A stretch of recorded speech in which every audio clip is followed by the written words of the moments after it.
Hello, good people. We are back. I am. Who am I?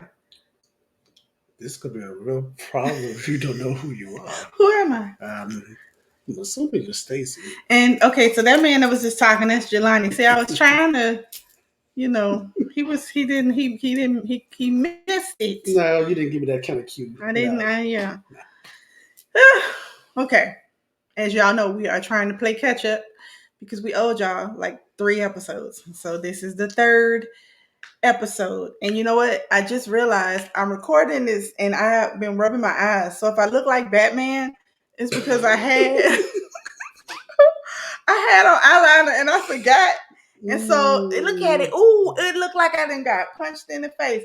But you know what? That's okay. That's okay. That's okay. It's all right. I had on eye makeup. So for all of you people that are like all about like, oh my God, her eyes look so dark and like I've been rubbing my eyes and I literally just noticed it, like looking into the camera. So if you're viewing this on YouTube, So like she needs rest. yeah, that's not it. It's like mascara and eyeliner, and I just been rubbing my eyes, stupid. But yeah, so I'm sorry, okay. And until the Lord blesses us with the seed to have a production company that's gonna help us make this more polished, y'all gonna get this informal, authentic content, huh? Yeah, yeah. All right. So we are here tonight. Or whenever you're listening to this, you might be listening to this in the morning. You might be listening to this in the evening, whatever time of day it is that you are listening to this. We're going to talk about something that I think it's prevalent. Romanticizing relationships, right? Now, yes, one would think because Jelani and I are married that we're going to just talk about romanticizing marital relationships. But no, I'm talking about all of them. I'm talking about we can romanticize friendships, we can romanticize family relationships, and we can romanticize love relationships. And so we're going to get into that conversation tonight. And when I use the word romanticize, I mean almost create like this fantasy. Yeah. Right. Like you have this, you imagine something in your mind to be a particular way, and the reality is different, but you are still like you bought into whatever this thing is you have in your mind, even though reality is like, not so much. So we're gonna talk about that a little bit. Appreciate y'all for tuning in to our last episode where we shared our hard story. We appreciate the feedback on that. And so we're going to get into this, and then we should be back on track with our episode schedule, and we will be able to close out the second season of It Takes Work in December and take our break going into season 3 coming in February 2024. So, Monsieur Wilson, let's get into it. Let's start off by talking about romanticizing friendships. Okay. So I have a question for you, sir. How does one romanticize a friendship? Well, I mean, it's fairly easy if you really think about it. Okay, tell us the easy. The easy way is when you have an idea of what the friendship is than what it really is. Like some people are quick to make somebody a friend when they're really just acquaintance or just somebody just God just has them in their particular time in their life for a particular season. So I think a lot of times we're so desperate to have companionship and have somebody that we have like shared interest in, and we just want to have that BFF forever type friend that we kind of like gloss over everything that it takes to build a friendship and just jump straight to you're my friend, you with me forever. Nope, I agree. I know growing up, I have romanticized friendships, and I had to learn, and it took me growing into my adulthood to a significant age to learn that friendships are supposed to be reciprocal. And just like any other relationship, there are going to be instances where one may be doing a little bit more than the other, but it should never be one sided. You should never have one person putting in 100% of the effort and the other person feeling like they're just entitled to They it. should balance out. Yes. And so for me, yeah, romanticizing friendships can look like you are swearing up and down this person is your BFF, your person, your bestie, and all the while they treating you like an associate. And so when you're socializing this relationship to other people, you're talking about them in a reverent sort of way, oh, this is my best friend, they got my back, and then the third. And then when they talking about you, they're like, oh, we cool. Mm-hmm. She all right. Oh, y'all like Emphasis her. on cool. She cool. And so I feel like sometimes we can, like to your point, we can be so in need of that community and in need of that connection that we will imagine things to be more than what they are. And so yeah, so I know that for me, that was something I literally had to grow out of. Like, I'm not even gonna tell you no lie. There were years ago, I was the type of person, because I struggled with acceptance. I would, anybody that had anything in common with me, that they, we like the same music, we like the same things, it automatically, that's my friend, that's my friend.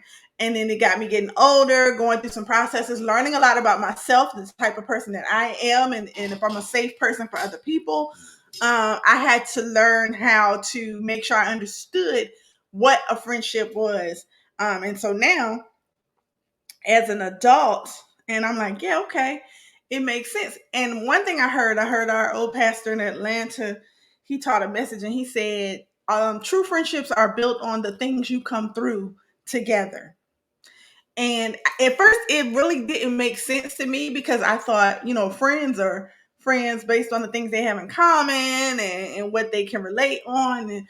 But it's true. It's true. What you can come through together. That doesn't mean that you and your friend have to have this tumultuous, like traumatizing friendship to validate that it's authentic. It's just like you're going to go through things, and how you recover, how you communicate, how you engage with each other, how you come back together really does drive the strength of your friendship. So, yeah, romanticizing friendships. Now, here go one that we probably gonna get some inbox messages about, and that's okay. Or not. It's okay. It's all right. We are okay. We are ready. Here we go. Romanticizing family relationships. Mm. Ooh. And that one can be a little harder to see at times, sometimes, because especially if, you have family that, they say, oh, I love you. That's just a default thing. Love you. They hang up the phone, love you. And or you see them all the time because it's a family tradition for everybody to get together, or, whatever. So you have this idea that based on how they engage with you from these requirements, like, grandma requires everybody to get together for Christmas, everybody gets together for the big family functions. And so you having this idea in your mind, because you see them all the time, that they feel a certain way about you, and that they, your value in their life is important. And we can romanticize that. Like, we can romanticize the type of family we have, and until you really like delve into it, and you really start looking at the patterns, and you look at the things you've gone through with family members, you really gotta change your mind about what you imagined your family to be, and what you have convinced yourself to believe your family to be. um you know do you have some examples of romanticizing? Have you romanticized family relationships? Hmm. Well, knowing me the way you do, I would say that's an easy no for me, because I'm pretty much like a loner to a certain degree, but I still love my family. My family knows who I am, the personality that I am. They know if they need anything from me, they can always reach out to me. They can always talk to me about anything. But I'm not going to be that family member. You call it like, I got to talk to Jelani for about a good couple of hours. Not your man. So No, I don't think I've ever had an issue with that, but I've seen a lot of examples where people have put, you know how people always say like blood's thicker than water. When I've always said family will do you dirtier than a stranger Man, will. let So me tell you how it goes down. Skin folk skin folk ain't kin folk, and kin folk sometimes ain't kin yeah. folk. That's facts, cause yeah. So I mean, you have to look at each family member individually instead of as a Mm-hmm. whole, Mm-hmm. because everybody's going to be different. Everybody's going to treat you different. They're going to talk to Mm-hmm. you. They're going to have a different, camaraderie with you, Mm-hmm. and you basically have to build a separate relationship with each individual family member Yep. and be Yep. have a realistic, outlook on what that relationship actually is. Some family members are too toxic for you to be around a lot. Facts. So you have to have like that 5 barrier of Mm-hmm. like I May love you the from a distance. may the Lord watch between me and Yes. thee while we are absent from one another. Cause no, yeah, nope, you're right. Well, as you all know, Jelani and I are very balanced because on the other end of the spectrum, I have romanticized family relationships. And to me, that actually meant giving myself a value in other people's eyes that just wasn't as high as I thought. Um, and I had to learn, to your point, I had to learn how to see each person within my family unit as individuals and act accordingly, right? And so I think it's just important to understand how you even get to that space and get into that space of romanticizing the types of relationships you're having usually stems from having an insufficiency of Or lack what you of. have or what you don't have or what you need, and so you try to imagine these people to be more to you than they really are. Yep. And so yeah, it was a big thing. I'm looking at my eyes, y'all. I'm so sorry. I can't tell if it's the light or if it's really my eyes looking dark like that. I'm sorry. It's just As long as you don't look like a raccoon. listen, because I was worried about that. I'm like, Because I got a little bit of a trigger. I'm like, I got a little bit of a trigger, and I'm gonna tell you why. Because when I was working this job back in 2012, and I went in my boss's office, and I didn't realize I had forgot I had on eyeliner, and I did like this, and it made it smear like all across here and all across here. So I go in his office, and he was like, "You good?" And I was like, "Yeah." He was like, "Come in my office looking like Batman." I said, "What?" And I looked, I said, "Oh my God." I want to wipe my eyes. So I was like, when I saw this tonight, I was like, Lord have mercy, here we go. But anyway, I'm back. But yeah, the romanticizing of those family relationships really, for me, and a lot of it stems from I grew up in one of those family dynamics where it was like, regardless of what a person does, family is family. But here's the wonderful thing about my relationship with Jesus Christ that has taught me that the family unit, the lineage that I come from is God's design. I am supposed to respect everybody in my bloodline, and treat them with kindness and extend the love of God to them. But I'm not obligated to them outside of that, regardless of the fact that we got the same blood running through our veins. And I'm not obligated to to deal with any kind of toxicity they might have or bear the burdens that they have, that they don't want to work through. Like they just want to put all that stuff off on me. I'm not obligated to do that. That's not what God is calling me to do. And so growing up in one of them family dynamics where they were like, regardless of what somebody does or how somebody is family. I don't feel like that. Fight me, because I don't feel like that. You don't get to act crazy and be all up in my face and acting like you ain't got the good sense God gave you, but because we share the same, mother, father, grandfather, sister, brother, auntie, cousin, I'm supposed to just deal with it because that's family. Child, bad. Mm-mm. Am I gonna love you? Yes. Am I gonna respect you? Yes. Am I gonna do the best I can with what I have that God affords me to do? Absolutely yes. But just putting up with stuff to be putting up with stuff because we family. Man, show me that in the Bible. As a matter of fact, Jesus said, "Who is my mother? Who is my brother?" I'm telling you, that is the scripture I use. I'm probably using that out of context, so all the pastors don't come for me. But yeah, okay, cool. But yeah, I've romanticized family relationships, especially after my mother died. And needing family, and even though I had my immediate family, I had my father, brothers, sisters, you had this idea because you're taught, every time Families stick big together. family get-togethers and all this stuff. So you're thinking, boom, okay, my mom's not here anymore. Everybody's gonna lock arms, and that ain't what happened. But I am appreciative that I have learned this lesson and I can teach my children, like even my children as siblings, right? They are their own individual people. And I would never tell them, hey, tolerate that foolishness from your brother because it's your brother. Tolerate stupidity from your sister because it's your sister. No, no, no, no, no, no. You know, because it's your brother and your sister, in love you can confront it, but if they choose not to change it, you set the boundaries you need to set and let them go on about their business, and maybe they get themselves together. So yeah, that's the family part of it. Now I want to get on into favorite subject matter: Good old relationship. love. Romanticizing them affectionate relationships. We've done it. Social media does it. Social media romanticizes marriage. Mhm. um we got content that we put out on social media about marriage and about love, and yeah, it's frou-frou, it's real frou-frou, it's all of the things: slow music, flowers, candles. We gonna put all of the things out there. And I'm not even gonna tell y'all no lie. I would love to show y'all the hard stuff, right? Hmm.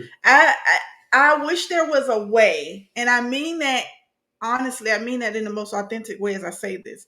I wish there was a way that we could show y'all, sort of from a day to day perspective, what it really looks like.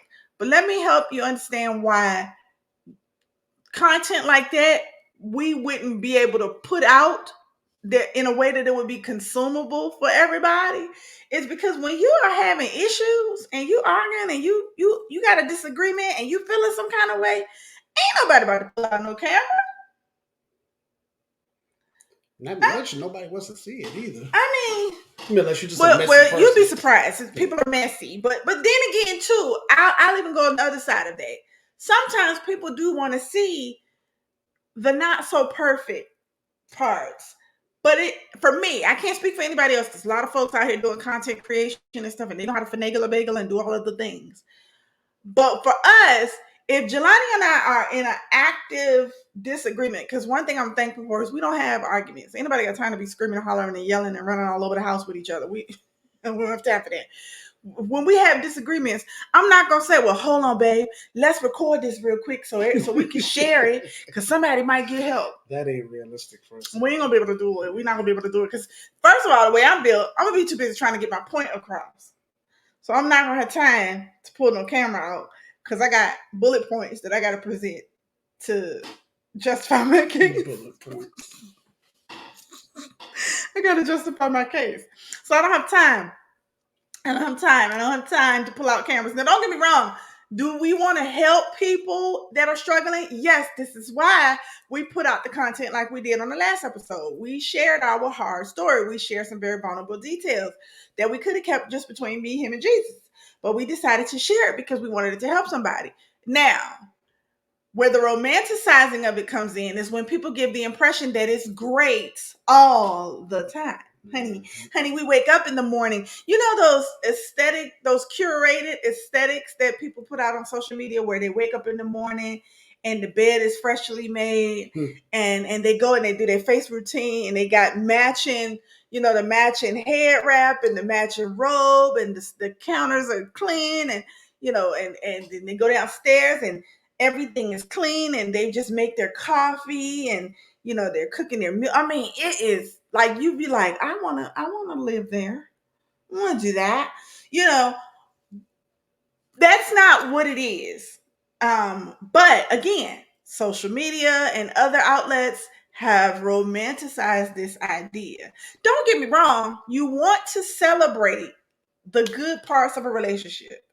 Um, like for us, I feel like what God has done in our life at the on the other side of what we struggled through, but throughout our whole relationship, but especially on that 15 years past 2009, um, we have more good than bad. If I had to give it a percentage, I would say 95% good. I would say 97 point, matter of fact, I say 99.5 and 0.5%.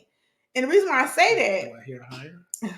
can't say 100. That's not true. That's a lie. Yeah, That's a lie. face. That's a bold faced lie because I get attitudes. I get upset.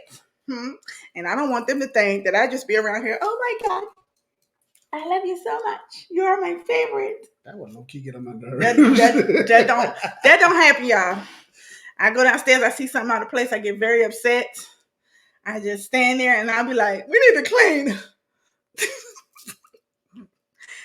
If you ask my family, what's the one thing that every Christmas, what you want for Christmas? Clean house. Say it again. Clean house. A clean house. So yeah, that's my thing. So it's not perfect all the time, but it's good. It's good, right? And so where the romanticizing comes in is like, say for example, people that desire to be married, um, or even desire to be in a relationship with somebody that could potentially lead to marriage or not. But that's their goal. Their goal is to be in a relationship and be with someone, and they see things like social media. They see the black love posts. Don't get me wrong, I love them. That's my thing. It's my favorite. But they see that, and they see couples that have really good influence. But they don't get to see the ins and outs, and it doesn't necessarily mean that those people have to show their ins and outs. But it is important that we let it be known, that you don't get caught up in this fantasy in your mind, because when you get into it, and then it don't look like what you imagined, you're not waking up every morning with like butterflies flying over the top of your head, or like how TV will present it, where people wake up in the morning and can just automatically turn over and give each other a kiss. We don't do that ha ha breath in this house. You better go and run a couple of toothbrushes or something through your lips before you want to go. No, you know, but But you know the thing that I've noticed though, especially with people who like fantasize relationships, mm-hmm, a lot of times is from insecurity or different childhood traumas or things that yeah, you was taught as a kid or wasn't taught as a kid. So now you got this preconceived idea of what your perfect marriage should be, how your kids should be raised, mm-hmm, how your husband or how your wife is going to be, mm-hmm, and a lot of times, a lot of people are in like for a rude awakening when it's like the complete opposite of what they thought it was going to turn out to be. And also, a lot of times, some people have control issues too. yeah. So they want to control the narrative of how their relationship is because they lack control in other phases of their life. You better teach and talk over here. You, you, you ready for a panel? No, we're not doing it. No, no, that's good. That's Yeah, good. That's just my good. little No, that's observation. good because uh, I say this a lot because it's the truth. I just, how they say little girls, they teach little girls when they growing up with the dolls and the babies, they teaching them, to have aspirations to be married and be a wife and stuff like that. Mhm. I wasn't her, huh? I wasn't. And so, I didn't necessarily romanticize marriage, but I did romanticize the relationships that I was in that were not good for me. I psyched myself out into thinking that the little bit of good, and I use little in the very exclusive terms, little bit of good that they did, I used that to justify, well, the bad don't matter. Now the bad can be 10 times over, don't matter, because I had this idea in my mind, and I had to learn that no, you have to look at the reality of what's in front of you right now and really weigh it. Like, don't just look at the reality, because the reality of something in this moment can change if the person in the situation changes. Right. But I really had to like put a list of side by side. what did you yield fruit over here or rotten fruit over here? And how much rotten fruit do you have in comparison to good fruit, consumable fruit? And yeah, and I just it really makes me sad too. Like when we talk to people or we meet people and they'll be like, yeah, I want a love, I want a good, solid, strong love. And there's nothing, listen, that's what you want, but understand what that encompasses, right? It's a lot of work, and it's work we don't mind doing, because we'd be lying if we didn't say that the work that we've done hasn't helped to make us better people. Yeah. We're better people. We're better people for the rest of the world we have to engage with. We're growing, we're learning, but it's just not this, like, I guess I'm just really trying to debunk the myth that there's this just love. You're just running all over the house and loving all over each other. Smiling and skipping. You're living and you're enjoying the life that you're living with the person that understands that it's not going to always be cute. You know, it's going to be good. Anything. And one of the things I don't want to not say this. You just don't want to get together and you don't want to get married and you don't want to establish the idea and the image of a relationship solely based on superficial things. The strength of our relationship is God. Mm-hmm. It is. It's not, oh, Jelani just treats Stacy so well. And oh, she really loves her husband. She dotes on him all the time. Those are factors that contribute to the strength of our relationship, but the foundation we stand on is God. you know because God, when we can't communicate with each other, when we're misunderstanding each other and missing each other in the conversation, we go into our respective corners and have the necessary conversations we need to have with God so that we don't shadow box with each other. But if you base your marriage and your relationship and getting together on your ideas, your agendas, your expectations, and you don't say, "Well, God, is this what you want for me? And is this who you?" If you don't do that, baby, you gonna get what you asked for, and it's gonna be limited. It's not gonna be what you think, or you're not gonna like what you get, mm-hmm. because reality is gonna smack you right in the face. Mm-hmm. Yep. So we're not gonna keep y'all too long tonight. We just came on to give you episode 7, season 2. Oh my God, look at this. Haha, exciting. We will be back. Yes, in the month of October, because we'll be back on our regular schedule. So we will be back 2 weeks from tonight, maybe 3. I gotta look at the calendar. But we'll be back with another episode, and then we'll be back on our regular schedule for November, and then in December. Remember, we were supposed to have these collaborations, and we couldn't get everybody's schedules together, and just life started happening. Well, we do have a collaboration with one other couple that is going to join us as we close out season 2, our season finale. So we are excited for November and December, and it is Friendship Foundations Part 2. Okay, y'all heard Friendship Foundations Part 1 back in May, with the pages, and so yeah, we're gonna have that collab and bring one more couple on to join us in December of this year. Yeah, but I hope everybody has a good evening. Mr. Wilson, any parting words? Nah, I'm good. Cool. Don't romanticize your friendships, your family relationships, and your perceived love relationships or your existing love relationships. Don't do it to yourself, right? It's okay to have hope for them and want them to be better, but don't paint a picture in your mind and what's happening on the ground is not happening, and you're like, no, this is not really happening because what's in my mind says.